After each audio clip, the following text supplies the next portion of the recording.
এই নাও পিঠা আম্মা পাঠাইছে। জানোই তো যে আম্মা কেমন করে তোমার কথা বলে। একটু দিবা? কেন? দাও না।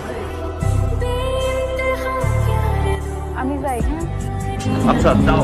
ইস, আমার বয়ফ্রেন্ডটা যদি জাভেদ ভাইয়ের মতো হতো। আমি আছি বিপদের মধ্যে, ঝামেলার মধ্যে, আর তুই ফাঁসলামি করছিস আমার সাথে। ও মা, তুমি একসাথে 2 নৌকা পা দিচ্ছ আর আমি কিছু বললেই দোষ। আপনি এখানে এসে কি করতেছেন? আমি তোরাই ধরছো কেন? তুমি পাল্টাই গেছো। শুনো, আমার না এখন পড়তে বসতে হবে, অনেক পড়া আছে। নুরির সাথে আপনার সম্পর্কটা কি?